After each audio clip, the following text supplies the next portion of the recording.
Hello students, good morning. Welcome back to English and Maths Academy. This is 10th Mathematics, Chapter 7, Mensuration. Exercise 7.4, question number 3. என்ன கேட்டிருக்காங்க? A conical flask is full of water. The flask has base radius 6 units and height h units.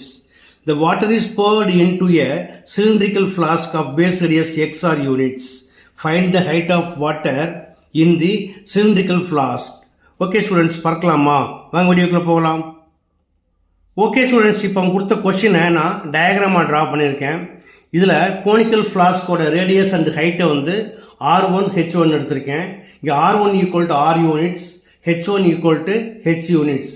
அதே போல் cylindrical ஃப்ளாஸ்கோட radius and ஹைட்டை R2 and H2ன்னு எடுத்திருக்கேன். இதில் radius R2 equal to X into R units, H2 அதாவது height equal to question mark. ஏன்னா height தான் கேட்குறாங்க. இது எப்படி செய்யறதுன்னு பார்க்கலாமா? ஓகே, இப்போ ஹைட் எப்படி ஃபைன் பண்ணுறது அப்படின்னா, அவங்க என்ன கொஸ்டினில் கொடுத்துருக்காங்க, கோனிக்கல் ஃப்ளாஸ்கிலேருந்து வாட்டரை சிலிண்ட்ரிக்கல் ஃப்ளாஸ்க்கு மாற்றுறாங்க. அப்போ இதுக்கு என்ன meaning? Volume of the water in the conical flask equal to volume of the water in the cylindrical flask. எழுதிக்கலாமா?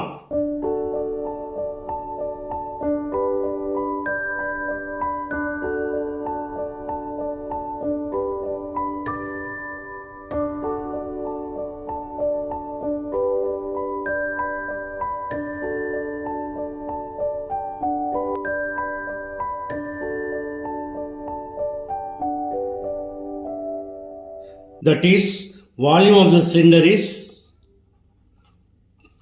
pi r square h. Radius வந்து R2 எடுத்திருக்கோம், height வந்து H2 equal to volume of the cone 1/3 pi r square h. இங்கே radius வந்து R1, height வந்து H1. Okay, இப்போ ரெண்டு பக்கம் என்ன காமனாக இருக்குது? பை எஸ் காமன், இதை கட் பண்ணிடுங்க. ஸோ R2 ஸ்கொயர் அப்படிங்கிறது x into R the whole square into H2 find பண்ணோம் equal to 1/3 into R1 equal to R. So R square H1 equal to H into H.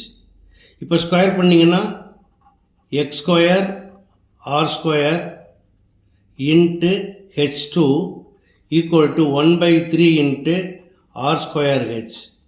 இப்போ ரெண்டு பக்கம் காமனாக என்ன இருக்குது? ரேடியஸ் R ஸ்கொயர் காமனாக இருக்குது, கட் பண்ணிடுங்க. So x square into H2 equal to 1/3 into H. Therefore height of the cylinder H2 equal to 1 into H, H divide by 3 into x square. Therefore height of the water in the cylindrical flask equal to h by 3x square.